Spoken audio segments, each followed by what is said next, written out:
Bonjour à tous. Bienvenue dans ce nouvel épisode du podcast. Pour ceux qui sont sur la chaîne YouTube, vous pouvez voir que j'ai une invitée spéciale aujourd'hui.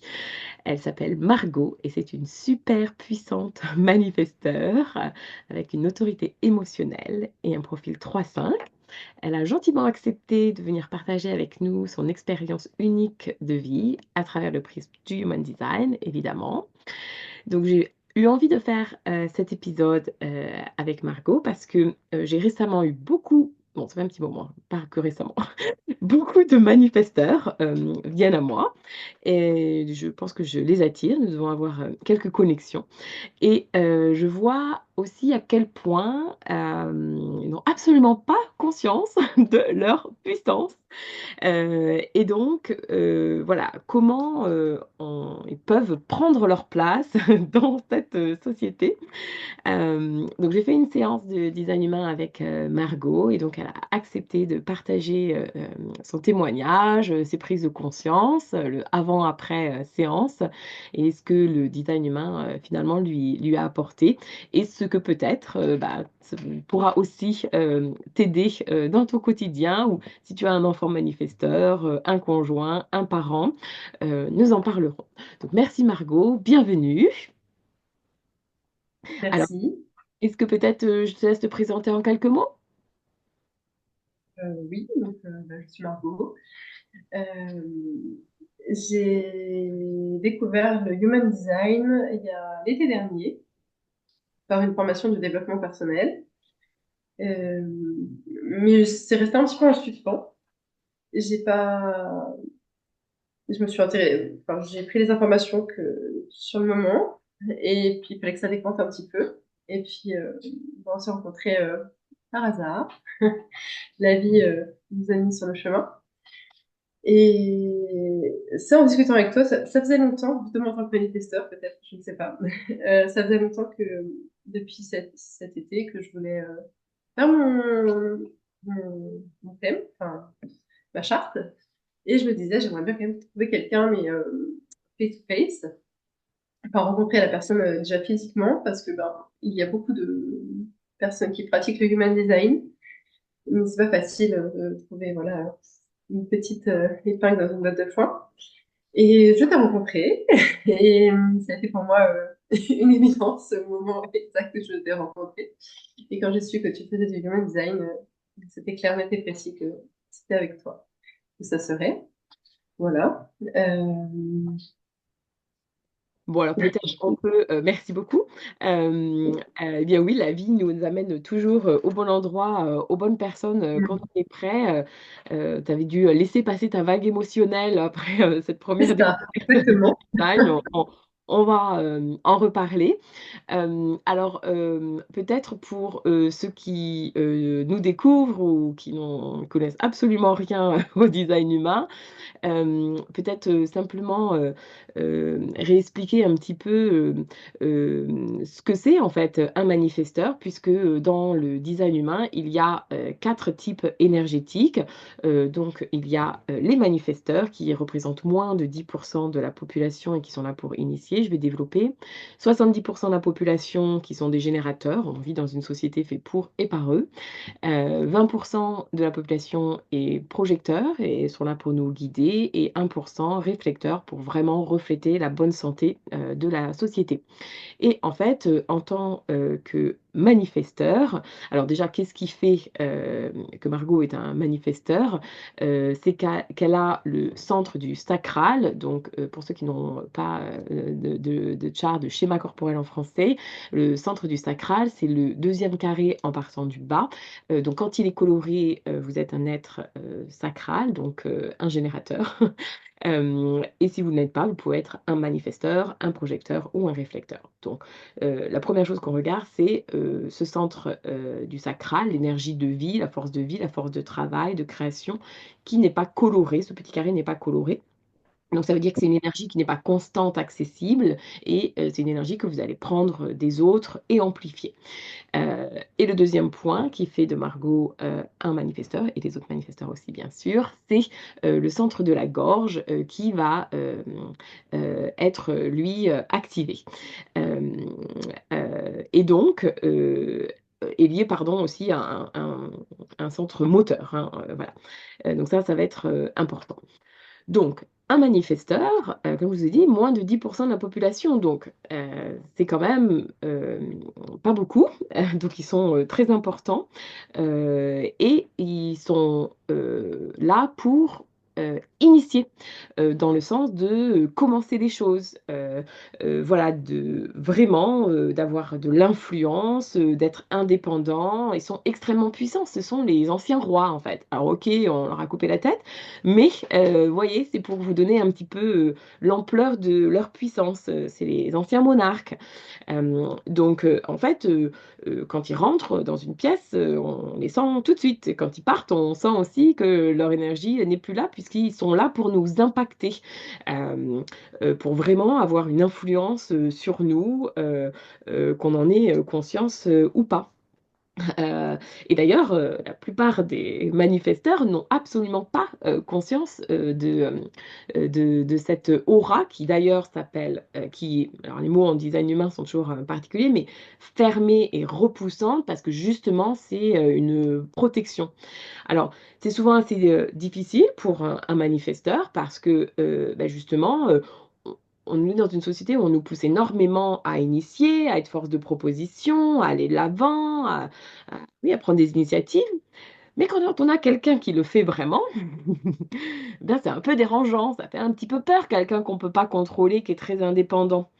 Euh, donc voilà, comme ils sont très indépendants, ils n'aiment pas forcément qu'on mette le nez dans leurs affaires et ils n'ont pas besoin qu'on leur dise quoi faire, comment faire, qu'on leur dise les choses.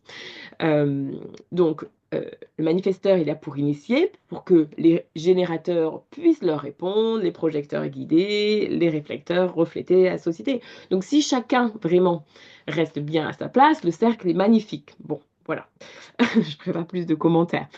Donc voilà le manifesteur, son rôle dans notre société. Alors, je voudrais, Margot, si tu es OK, que tu nous partages un petit peu ton expérience, comment tu le vivais avant, est-ce que tu avais conscience de ça, et ou après ta séance, et est-ce que ça a changé quelque chose de comprendre ton type énergétique de manifesteur?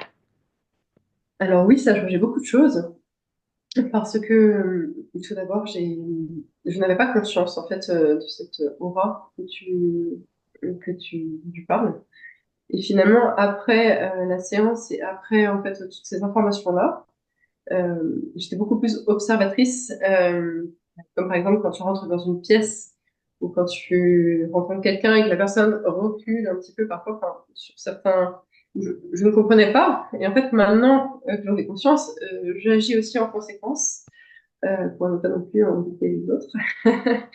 Et, euh, et finalement, alors je ne sais pas si ce sont des conditionnements, mais je me retrouvais pas, et je me retrouve pas encore complètement dans le manifesteur, de par les conditionnements, parce que, comment dire,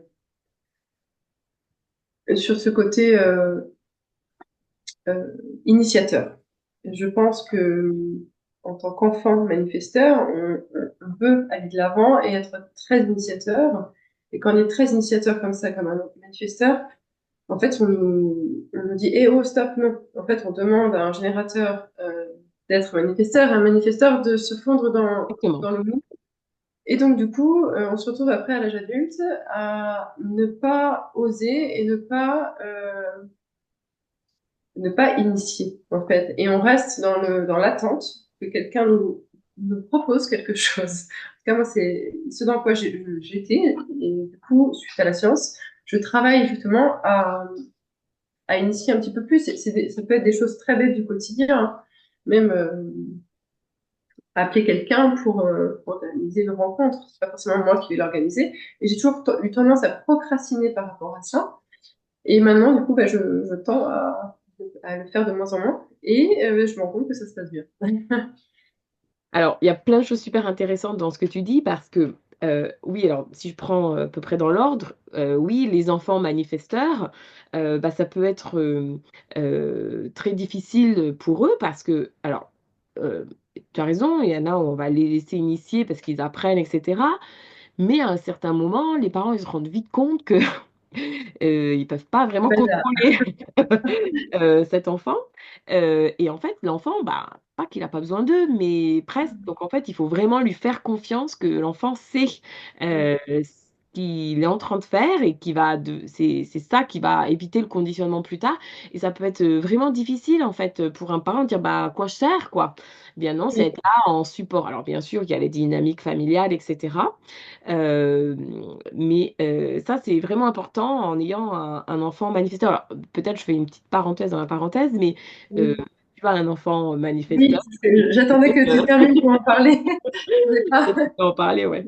justement le fait d'avoir aussi cette vision-là suite à la séance.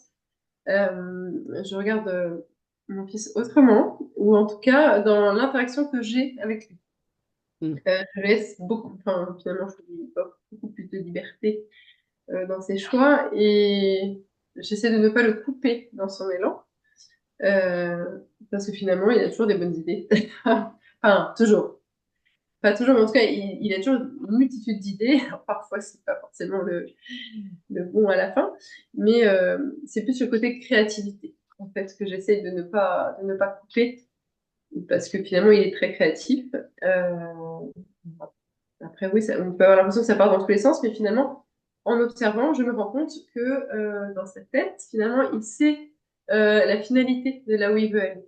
Et c'est ça, parce que en fait, Je les enfants traverse manifesteurs, on leur impose beaucoup de choses, fais ci, mange ci, là, là. Bon, pas que les manifesteurs d'ailleurs, mais du coup, pour eux, ça va être hyper important, surtout s'ils vont à l'école et que voilà, ils doivent rester assis. Alors bon, ça dépend complètement du design de chacun, mais euh, de leur laisser le choix dans les activités, dans la manière de faire, dans l'ordre de faire, etc. Ça, c'est super important. Et alors, du coup, tu as dit tous les mots parfaits, évidemment. Euh, en tant que manifesteur, donc, tu es là pour initier, alors qu'au contraire, les générateurs, qui sont la majorité de nos sociétés, sont là pour répondre. Donc, ils peuvent répondre à tout ce qui les entoure. Et la différence, la plus grosse différence finalement, puisque toi, tu as ce sacral qui est ouvert, mais tu es potentiellement à côté de 70% de la population qui est générateur. Donc, comme tu as ce centre ouvert, tu vas prendre leur énergie, puisque eux ont le sacral défini, et amplifier cette énergie. Donc, l'énergie de travail, l'énergie de création, d'énergie vitale. Mais elle t'appartient absolument pas. Donc, du coup, justement, oui. J'ai pris conscience de ça par rapport à cette nuance. Et mon conjoint qui est générateur, où parfois, en fait, bah, finalement, je me rends compte aujourd'hui que cette, euh, cette énergie, cette usine qu'il a à l'intérieur de lui, je pense que je la capte et que du coup, j'ai des accès de grande énergie. Mais en fait, après, je suis vraiment HS, quoi. Et et c'est bah, du coup, on en prend conscience, en fait, et le fait d'en prendre conscience, c'est aussi accepter, peut-être se dire, non, bah, ça m'appartient pas. Peut-être je peux me poser sans forcément, quand même, je ressens que je capte cette énergie, mais je vais pas forcément la prendre, la faire mienne, et me poser, faire autre chose, faire quelque chose qui est plus aligné avec le côté cyclique du manifesteur. Mais exactement, c'est là où je voulais en venir, puisque en fait le manifesteur, bah, il peut initier, il a cette force. En fait, il est très rapide, il voit déjà la finalité, donc pour le suivre, ben, c'est pas On voit pas forcément tout le chemin, par contre. facile pour tout le monde, il n'est pas forcément super patient, mais du coup, il va peut-être être très efficace pendant un jour, 2 jours, une semaine, 2 semaines, mais par contre, ce sacral n'est pas fait pour durer. Alors bon, tu as quand même deux centres moteurs, plus le centre cœur de l'ego défini, donc ça te donne cette volonté quand même de faire les choses, mais euh, vraiment avec ce sacral, c'est avoir des phases de repos où tu vas être à fond pendant un certain moment et ensuite tu vas te poser. Alors chacun a un rythme différent. Euh, Toi, tu as un environnement actif, un cerveau actif. Peut-être on y reviendra tout à l'heure si on a le temps, mais voilà, donc tous les designs sont uniques et il ne faut pas prendre les éléments un par un, mais en tout cas, c'est vraiment prendre conscience que bah, tu ne peux pas travailler 9h-17h tous les jours comme un générateur. Alors tu peux, hein, en fait, on peut faire tout ce qu'on veut, hein, Et après, c'est quel Du coup, je chemin, reprends d'autant plus confiance. Pardon. non, non, je t'en prie, c'est quel chemin tu Je prends reprends avec de la d'autant résistance ou ouais, pas. je reprends d'autant plus confiance par le travail, pendant le travail où justement, euh, j'avais une phase de vie où je, faire des grosses journées, je me rends compte que ça ne me convient pas. Et j'en ai fait pendant longtemps, mais c'est vrai que c'est épuisant. Et du coup, de prendre conscience que je ne respecte pas mon écologie personnelle, ben je travaille justement aujourd'hui pour essayer de modifier ça. Et je vois que, enfin, déjà sur les petites adaptations que j'ai faites, qu'il y a des choses qui, voilà, qui s'alignent en fait. Ouais. Et surtout, bah, te décharger de l'énergie des générateurs, notamment avant d'aller dormir. Donc, pour retrouver sa propre énergie. C'est Exactement. ça. Ouais. Bon, ok, merci beaucoup pour ça. Je pense que c'est c'est très clair. Alors, un autre point qu'on a pas mal discuté en séance, c'était ton autorité. Donc, l'autorité, c'est comment tu prends les décisions pour toi. Et ça va vraiment te dire quel est le chemin avec ce fameux moins de résistance et avec l'énergie que tu as ou pas, du coup. Euh, Oui. et donc, toi, tu as une autorité émotionnelle. Donc, ça veut dire que, en fait, ton centre du plexus solaire est coloré. Donc, tu vas vivre de très, très fortes émotions auxquelles il ne faut pas réagir puisqu'il n'y a pas de vérité dans le moment. Ça veut dire que tu vas vivre une grosse vague émotionnelle qu'il faut laisser passer pour trouver de la clarté. Donc, si tu es dans la réaction en haut de ta vague, tu es déjà dans le non-soi. Et le non-soi pour le manifesteur, c'est la colère. Donc, un petit peu de colère est un très bon signe pour dire, oh, attention, est-ce que j'ai loupé quelque chose dans mon design ou pas? Euh, et donc, c'est vraiment de la leçon de vie quand on est venu s'incarner avec ce design-là, c'est de laisser passer cette vague émotionnelle et de ne pas y répondre. Tant qu'on n'a pas trouvé la clarté, c'est le dormir dessus, je reviens vers vous demain, merci de cette invitation, je vais y penser. Et c'est 2 heures, une nuit, une semaine, ça dépend des décisions, ça dépend de chacun. Et donc, ça va être vraiment important pour l'énergie du manifesteur, d'avoir initié les choses et est-ce que j'ai trouvé de la clarté avant de m'engager dans un projet, une relation, etc. Donc si on fait un peu le avant-après, Margot, de ta prise de conscience sur cette Ah vague ouais. émotionnelle, comment tu vivais un petit peu tes émotions avant et qu'est-ce que ça a changé? Bah, ça a été enfin, beaucoup plus clair du coup et j'ai tendance à réagir ou surréagir de façon assez rapide. Et justement, j'apprends à prendre le recul nécessaire et à attendre et à observer aussi cette vague et à devenir familière avec cette vague émotionnelle et à apprendre aussi à voir dans quelle partie de la vague je suis, si si je suis au début, au milieu, à la fin, enfin voilà, sur des ressentis aussi corporels. Et ça, je pense que ça a été un des piliers du changement, on va dire aussi. Euh, Oui, parce que le but, de ce n'est pas d'être à justement l'écoute en fait de ça, d'être à l'écoute de ça, vraiment être à l'écoute de sa vague émotionnelle. C'est tout à fait ça. le but, c'est pas du tout de supprimer l'émotion. Au contraire, c'est vraiment Mhm. D'être à l'écoute. de l'identifier. Ok, elle est là, ça va passer, et de la vivre pleinement pour pas qu'elle aille s'imprimer ailleurs Et on, ress- dans le corps. et on ressent vraiment en fait quand toute cette vague est passée, à la fin, on sait quand elle est passée. Enfin, Exactement. après quelques vagues émotionnelles, on sait quand c'est passé et qu'on peut prendre notre décision. Et tu as du coup Mais ça, c'est la le fait de clarté, la clarté qui arrive du coup. tout à fait, tout à fait. Ça devient Exactement. une évidence, en fait, une évidence Ouais, super. dans la Euh, vie. Et du coup, quelque chose que j'ai pas dit tout à l'heure, mais pour le manifesteur, ce qui va être vraiment important, c'est d'informer. Donc il y a cette initiative, mais plus, vu que le centre de la gorge est défini, plus vous allez informer, le manifesteur va informer, moins il va y avoir cette résistance. Alors, qu'on soit clair, le manifesteur, ça lui plaît pas trop d'informer en général, vu sa puissance, son indépendance, etc., et qu'il peut faire les choses par lui-même. Mais en fait, le fait de d'informer, ça va vraiment faire tomber cette résistance potentielle de l'autre. Alors, c'est pas Oui, demander l'autorisation, mais c'est informer avant que ça impacte les autres. Voilà. Donc, si. ça. Mar- Et ça, j'en ai plus. Ouais, je t'en prie. Non, vas-y, termine. Si Margot a envie de changer de job, bah, c'est plutôt pas mal d'informer son conjoint, alors pour tout le monde, hein, mais Par exemple. encore plus pour un manifesteur. Et je voulais juste faire une petite parenthèse sur les enfants, puisque bah, ça, demander la permission, même s'ils n'ont pas vraiment besoin, ça va vraiment aider les parents à les accompagner. Oui. Bon, c'est ce que j'essaye de faire avec mon fils, mais pour l'instant, on est encore à l'étape de... Je lui demande pas forcément de me demander la permission, mais en tout cas qu'il m'informe. Mais il y a encore un travail, c'est un travail de de longue haleine.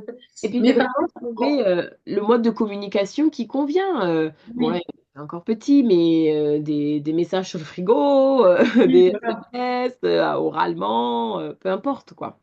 Mais la prise de conscience sur informer les autres, elle a été, enfin, ouais, il y a eu vraiment l'autorité émotionnelle, la prise de conscience d'informer. Et effectivement, quand on informe, et ben en fait, ça se passe bien. Ben, voilà. Alors, quand on n'informe pas et qu'on met sur le fait accompli, là, ça coince. Alors Hmm. que si on informe, en fait, finalement, on se rend compte que ça passe en douceur. Enfin, tout se Et passe bien. aussi, toi informer les autres, mais que les autres t'informent. Ça marche dans Informe, le oui, sens. Oui. oui, ça Donc, c'est En, un... en plus, dans ta charte schéma corporel, tu as le centre racine ouvert. Donc, ça veut dire que le centre racine, c'est vraiment le centre du stress qui est là pour passer le stress. Hein, on est bien d'accord, il n'est pas là pour durer. Donc, ça donne l'impulsion, mais il ne faut pas que ça reste trop longtemps.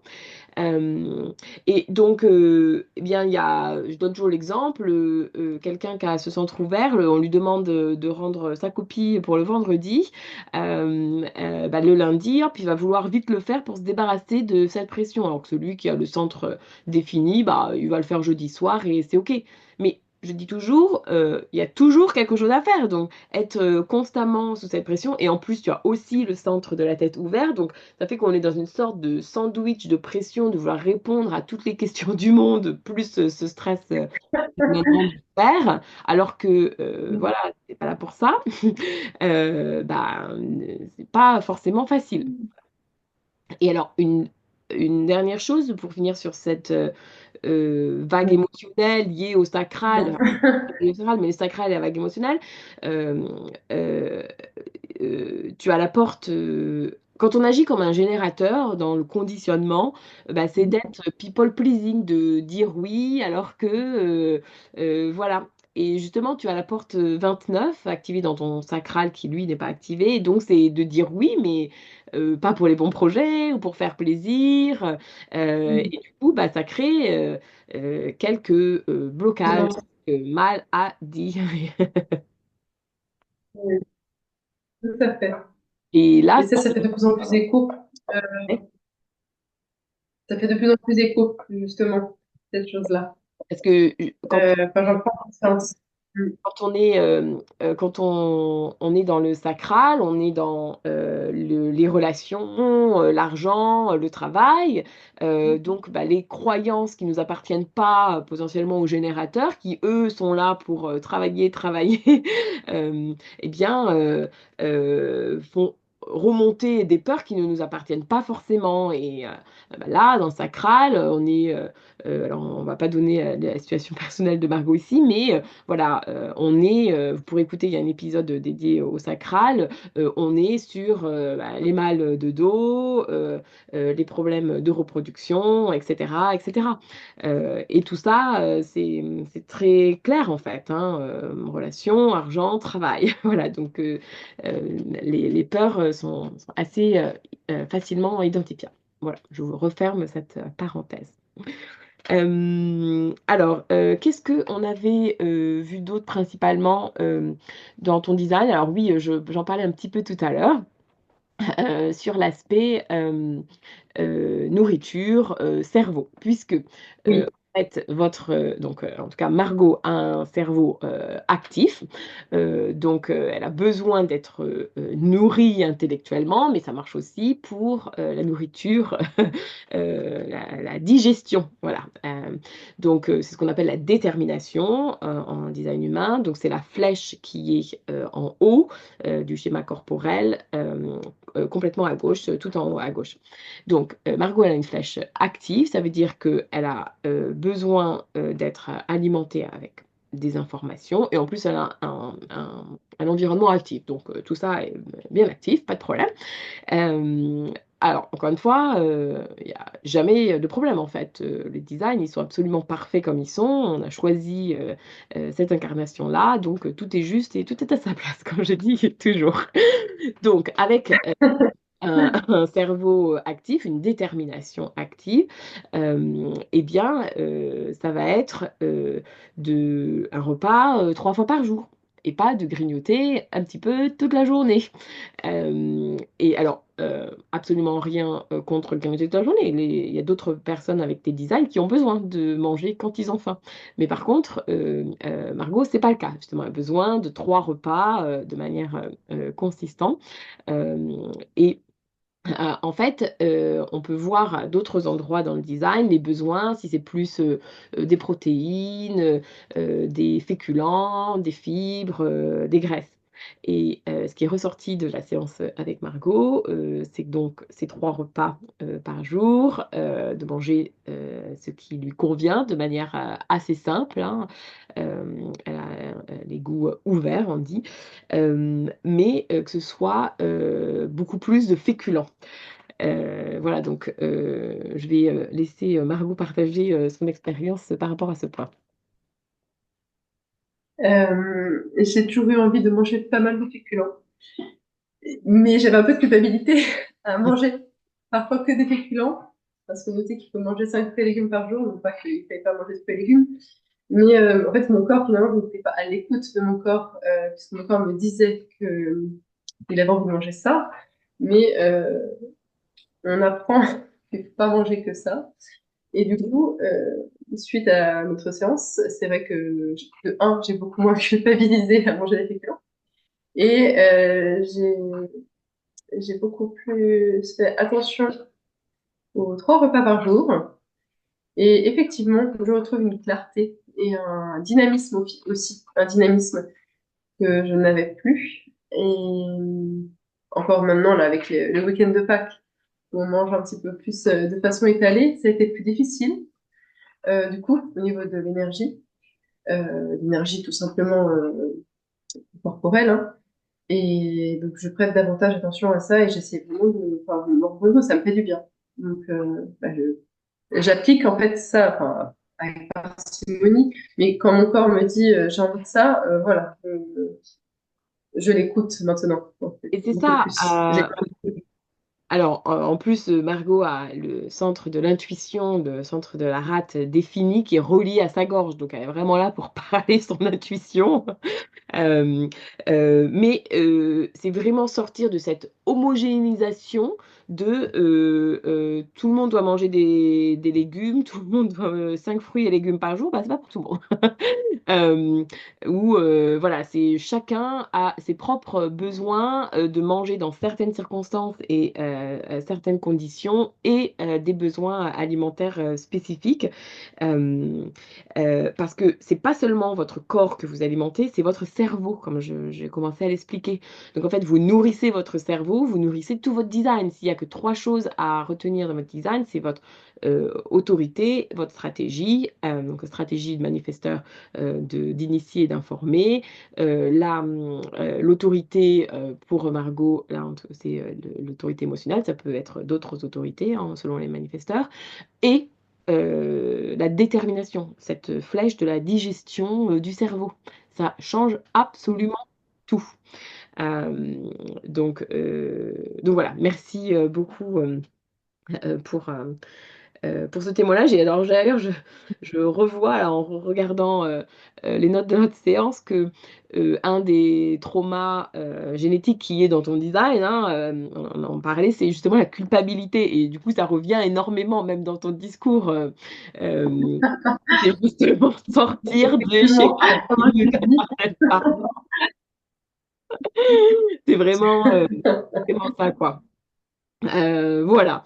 Bon, on pourrait continuer des heures et des heures. Est-ce que il y a des points spécifiques dans ta séance que tu souhaites partager, qui ont vraiment été révélateurs pour toi? Si peut-être je pense à quelque chose qui me vient sur ta mission de vie, euh, puisque Ah oui, donc, oui. la croix d'incarnation, en fait, ben, il y a deux choses à laquelle la croix d'incarnation, c'est vraiment, c'est le soleil conscient, inconscient, terre consciente et inconsciente. Et tu as la porte 39 d'activer et qui est la porte de la provocation. Et ta croix d'incarnation, en fait, c'est là, il faut que je traduise en français, euh, l'angle droit, la croix de l'angle droit de la tension, qui est justement là pour provoquer les émotions des autres. Donc, bah, les gens ils peuvent se dire, oh là, attention, bon voilà, c'est un peu fort, mais en fait, c'est pour justement les faire réagir, mais dans le bon sens du terme, en fait. Peut-être tu peux partager cette expérience, enfin ce retour d'expérience plutôt. Oui, j'en avais pas forcément conscience. Et en même temps que tu énonçais ceci, j'ai eu un flashback dans l'enfance où finalement je me rends compte aujourd'hui que il y a des que finalement j'ai appris à me taire aussi, à pas forcément dire les choses euh, pour ne pas blesser les gens. En fait, finalement, en voulant blaguer, en voulant avoir un peu d'humour, je sentais parfois que ça pouvait un petit peu finalement pas passer, enfin, entraîner une émotion. Et donc du coup, il y a un moment donné où j'ai un peu refermé ça et ça s'est rouvert ensuite. Enfin, ouvert. Je l'ai sûrement toujours été, mais je m'en rendais pas compte, hein, tout simplement. Mais le fait d'en avoir pris conscience, je l'accepte et je m'accepte aussi plus avec ça. Voilà. Ben, c'est justement ça, en fait, le manifesteur, et c'est ce que je vois dans toutes ces séances, c'est que on vous empêche d'être puissant et de prendre votre place parce que bah, on ne peut pas vous contrôler et ça fait peur. Donc bah, justement, vous allez agir comme des générateurs, mais du coup, vous ne prenez pas votre place, vous ne prenez pas votre rôle dans la société, en fait, hein. Euh, Mm. un cercle que l'on peut parfaire. Donc, c'est important. Et si je me suis souvenue de quelque chose d'autre aussi sur ton profil. Alors, le profil, c'est la ligne du soleil conscient et la ligne du soleil inconscient. Et donc, c'est vraiment la cape de super-héros qu'on enfile pour justement euh, euh, incarner sa mission de vie. Et puis, c'est vraiment comme, comment on va aider les autres. Et donc, Margot, elle est 3-5. Donc, le 3 c'est le martyr. Encore une fois, désolée pour les mots. Euh, c'est un peu le l'essai et erreur en fait, hein, donc jusqu'à 30 ans, de vraiment faire plein d'expériences, mais il n'y a absolument pas d'erreur oui, il n'y a pas d'erreur. Ce sont des leçons, mais même pas des leçons en fait, des apprentissages qui vont après 30 ans vraiment permettre de savoir ce qui est correct pour nous ou pas. Et petite parenthèse, Margot a 36 ans aujourd'hui, donc elle va vers son retour de Nord l'année prochaine. Et donc, c'est vraiment la direction pour elle dans laquelle elle est. Et comme par hasard, cette année, elle est sur le centre de la gorge, que ça correspond, son âge correspond au centre de la gorge. Donc, tadadadada. Voilà, Hasard. c'est dit. Euh, donc, voilà, le 3 ça a vraiment cette partie-là de faire des expériences et d'en tirer l'évolution nécessaire. Alors que le 5 l'hérétique, c'est le healer, le soignant, celui qui va se soigner d'abord pour soigner les autres après, l'enseignant. et qui est vraiment là pour apporter des solutions pratiques. Alors, moi, je dis toujours, attention, il y a beaucoup de projections négatives sur le 5, puisqu'on a l'impression de le connaître, mais en fait, on projette ses propres bobos, blessures, d'où le fait de dire non quand c'est non, de mettre les bonnes limites. Voilà. Alors, je te laisse partager ton expérience, Margot. Euh, Ça s'est brouillé dans ma tête. Sur le 3 peut-être d'abord. Je crois, voilà, merci. Il y a deux notions. La première, cette peur de rater aussi. Quand j'ai appris que j'étais 3 et que c'était vraiment l'apprentissage par le essai-erreur, Mhm. euh, ça m'a fait forcément fait écho parce que cette peur de rater et de ne pas arriver à commencer à démarrer en voulant y arriver tout de suite, en fait, tout simplement, et ben, on comprend qu'en fait, c'est entre guillemets pas possible parce que c'est pas le chemin. Et du coup, ça prend tout son sens que d'apprendre ça. En tout cas, moi, dans mon expérience personnelle. Après, euh, C'est vraiment d'enlever toute cette culpabilité, en fait. voilà, encore la Voilà. culpabilité. Exactement. Voilà. Ouais. Et second point, tu avais parlé de ça et je Du point t'avais 5 des projections négatives, de mettre les limites. voilà, là, plus poser les limites en douceur, mais savoir dire non, mais ça rejoint ce que tu disais tout à l'heure par rapport au centre c'était le sacral ou je Ah sais oui. pas. D'accord. Apprendre à poser ses limites et à s'écouter pour, euh, pour être plus en accord avec soi-même, en fait. Mm. Donc, le human design est vraiment un outil fantastique, quand même, pour apprendre à se connaître encore plus, hein, à se connaître, à se reconnaître. Ben oui, c'est Ça, ça. Et en fait, tout est là. Tout est absolument là, déjà accessible à nous. Et puis, bah, il suffit juste de mettre un petit peu de lumière, de prise de conscience dessus pour que accepter que voilà, tout ce qui s'est passé est pour nous et que une fois qu'on a vraiment intégré ça, l'évolution est complètement possible. Voilà.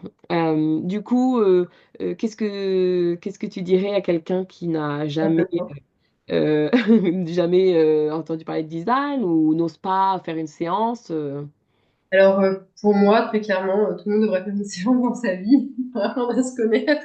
En fait, je ne comprends même pas que, enfin, dès que je rencontre quelqu'un, je parle du design en ce moment parce que je trouve ça mais un outil tellement fantastique, fantastique et extraordinaire en fait parce que c'est vraiment quelque chose de complet. C'est comme si c'était bah, c'est une notice quoi. Enfin, vraiment, je ne sais, il n'y a pas de mots en fait. Je n'arrive pas à trouver de mots quand je rencontre quelqu'un, je lui parle de ça. Et je pense que la vibration, enfin, voilà, ce qui émane, l'émotion qui sort, c'est vraiment, en fait, c'est fantastique. Mais vraiment, les gens, tant qu'on n'a pas fait la séance, je pense qu'on ne prend pas conscience de la puissance de cet outil, en fait, vraiment. Et les gens souvent ne comprennent pas quand on en parle comme ça, comme c'est quelque chose qui n'est pas, en tout cas moi dans mon entourage, pas connu du tout, ou très peu. On en parle, on dit ah c'est quoi ce truc? Mais en fait, bah, j'ai une connaissance là qui a fait une séance il y a peu d'ailleurs avec toi. Voilà, elle a trouvé ça ben, fantastique quoi, enfin, d'apprendre à se connaître. C'est écrit, Non, tout j'ai est attiré sa écrit en fait. curiosité en lui expliquant ma séance en fait.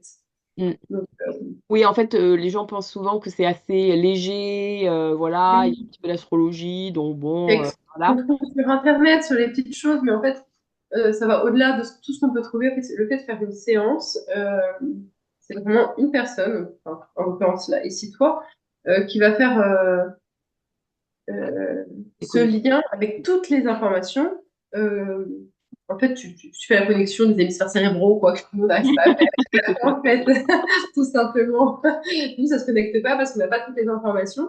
Et toi, tu vas avoir vraiment une capacité de synthèse et tu vas être focus, quoi. Tu vas, enfin, ça va être clair, être précis, impacté. C'est Si tu ça. n'es pas un collecteur. C'est vraiment Super. voilà. Est-ce que tu souhaites rajouter quelque chose d'autre? Non, là, je pense que j'ai déjà. Super, ouais. Ça me dit. Merci beaucoup pour ce partage, ta transparence et puis ben, tout le travail que tu fais sur toi et les Merci à transmissions. C'est vraiment super. Et puis aussi pour l'impact sur tes enfants, tu vois. toi. Je me dis, ben voilà, si J'ai hâte. on fait tout ça, ça peut vraiment les aider et puis C'est ça. aider tout le monde en même temps, hein, voilà. Sans être sauveur, hein, mais quand tout le monde est prêt, c'est plutôt pas mal. Bon, voilà. Eh ben, mille merci Merci et à toi. à très bientôt. Merci à tous pour votre écoute. J'espère que vous avez apprécié cet épisode. N'hésitez pas à me contacter si vous avez des questions et j'y répondrai avec plaisir. À très bientôt. Merci encore, Margot. Bye.